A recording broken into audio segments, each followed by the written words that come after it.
Paragraphe 5. Remarque sur le développement précédent passage à la dialectique des sociétés humaines.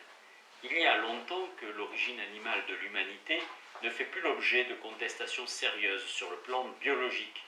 Rester à poser le problème sur le plan de la conscience et dissiper le mystère du rapport de soi à soi en déterminant la genèse des significations intentionnelles dans l'évolution des espèces. De ce point de vue, nous n'avions évidemment à considérer que la lignée principale qui mène à l'humanité. Aussi avons-nous négligé des groupements par ailleurs d'un intérêt considérable, tels les invertébrés après les vers ou les oiseaux. D'un autre côté, il est clair que les observations que nous avons citées ne valent qu'à titre d'exemple pour illustrer les niveaux généraux du développement. Les espèces animales existant à l'heure actuelle sont trop spécialisées pour avoir pu faire partie des ancêtres de l'homme. Les formes sur lesquelles l'évolution s'est poursuivie ont disparu en raison même de cette plasticité qui leur a permis d'évoluer. Il n'en reste pas moins légitime d'essayer de s'en faire une idée par les représentants actuels des branches restées stationnaires. L'essentiel est d'obtenir une compréhension vécue du mouvement évolutif dont la réalité et les étapes principales sont hors de doute. On pourrait encore nous reprocher de n'avoir pas discuté le détail des processus biologiques. Mais ceci ne rentre pas dans nos préoccupations immédiates et il nous suffit d'avoir montré l'identité des structures réelles et des structures vécues, le trajet de l'influx nerveux impliquant une série de circuits différés en quoi consistent les comportements esquissés et réprimés par lesquels nous avons défini les significations intentionnelles.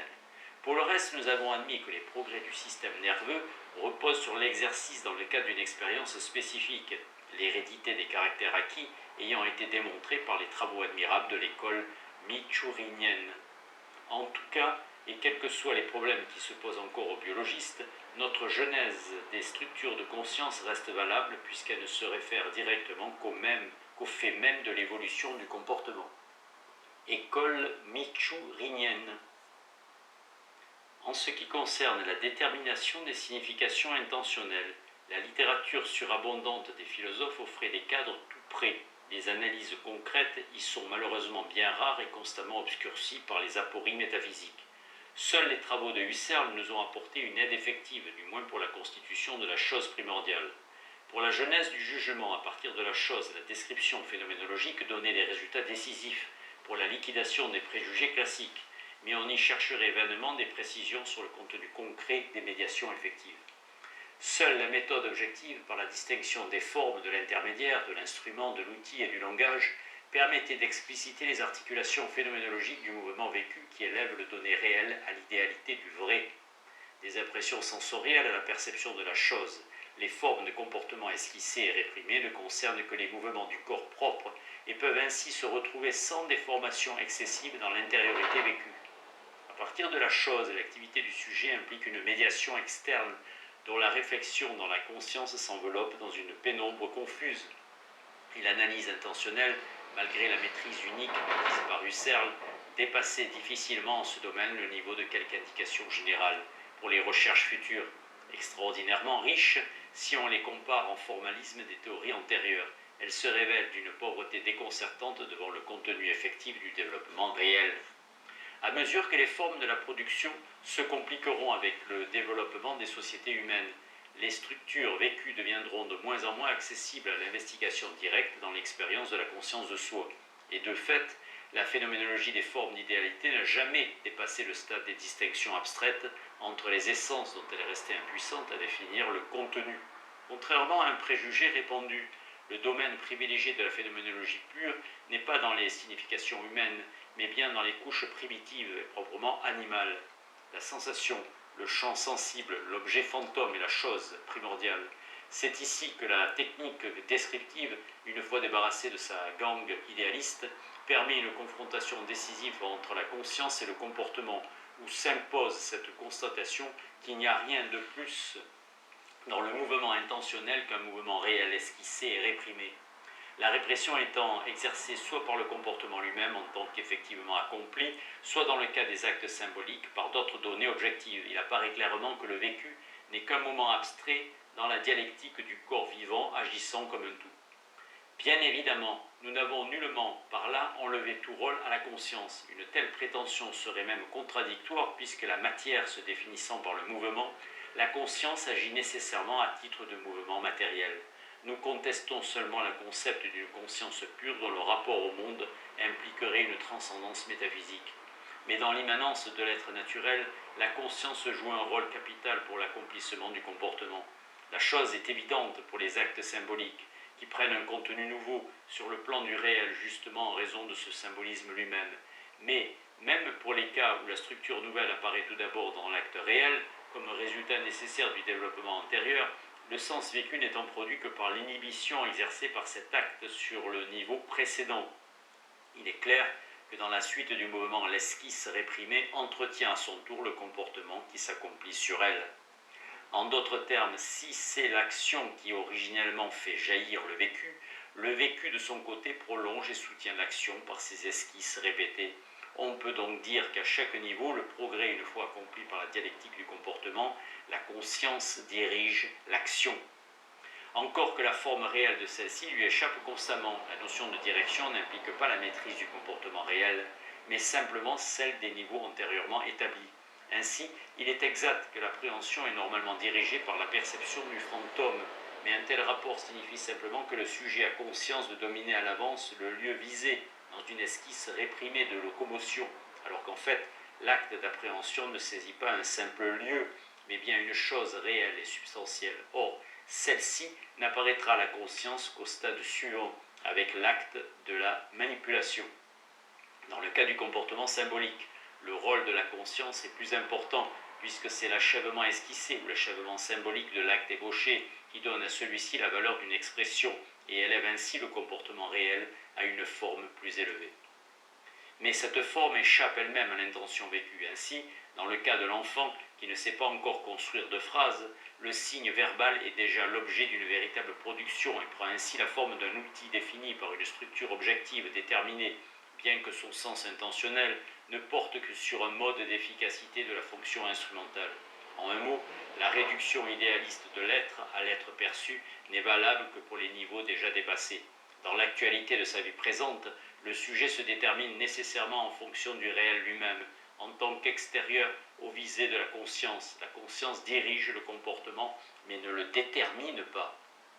Cependant, avec l'apparition de l'activité productrice et sa réflexion dans le symbolisme du langage, un renversement se produit, où le comportement semble passer sous le contrôle effectif de la conscience.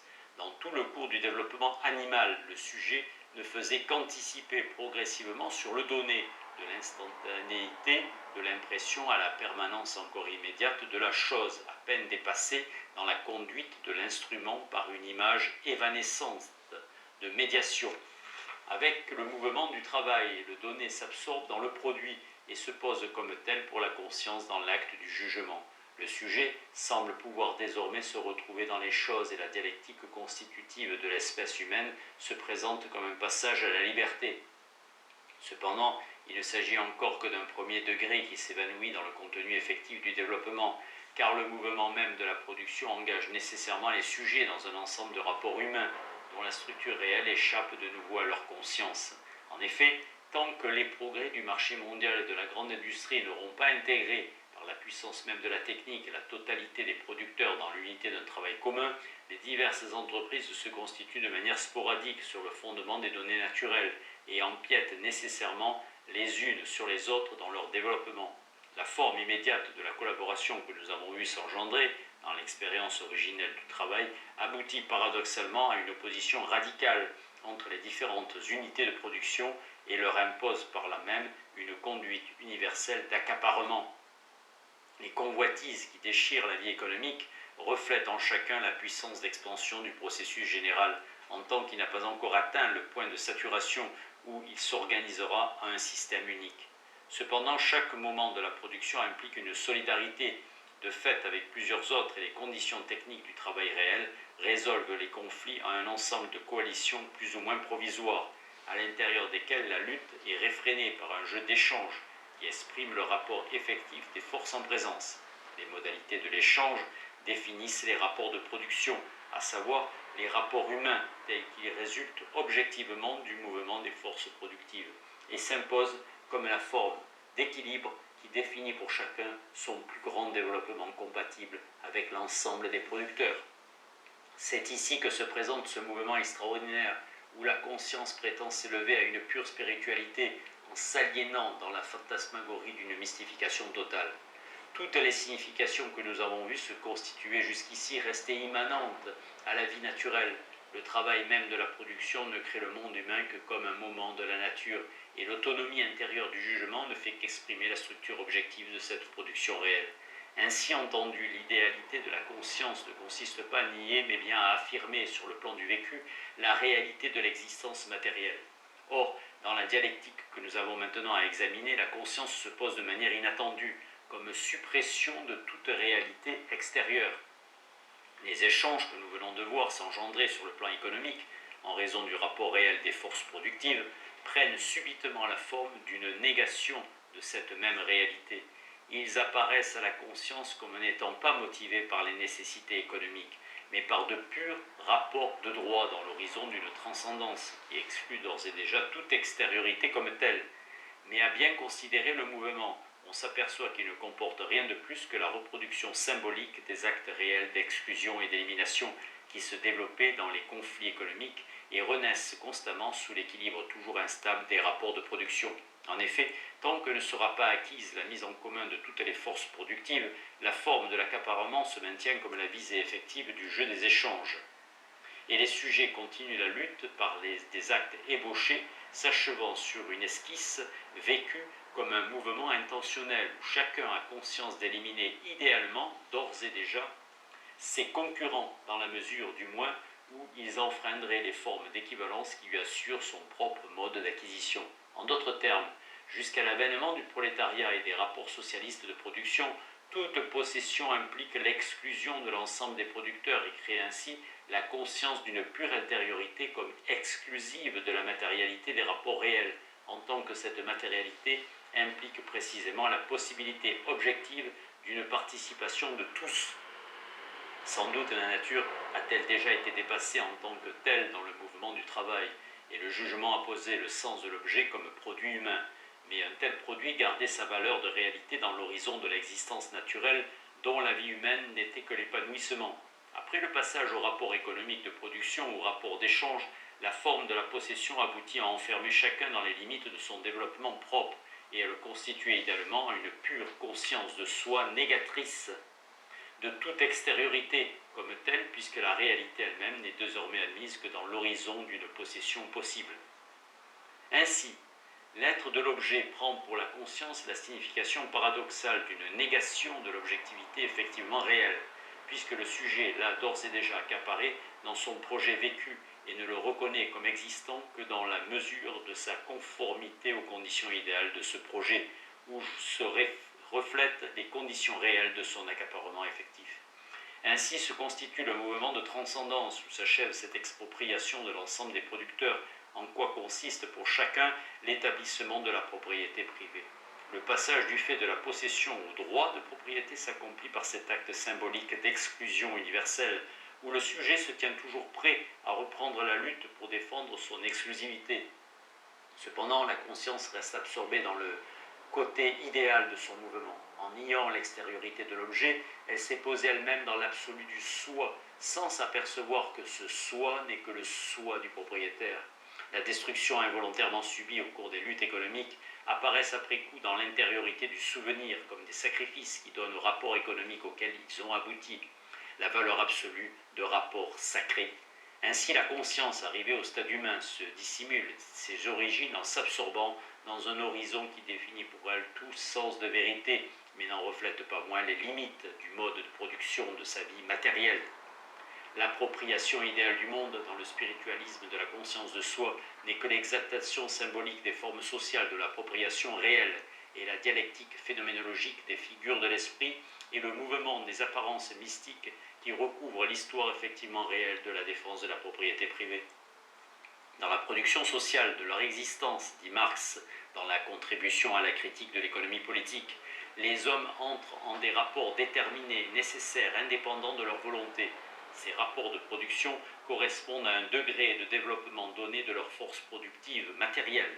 L'ensemble de ces rapports de production constitue la structure économique de la société, la base réelle sur quoi s'élève une superstructure juridique et politique et à laquelle correspondent des formes de conscience sociale déterminées. Le mode de production de la vie matérielle conditionne le process de vie sociale, politique et intellectuelle en général. Ce n'est pas la conscience des hommes qui détermine la réalité, c'est au contraire la réalité sociale qui détermine leur conscience.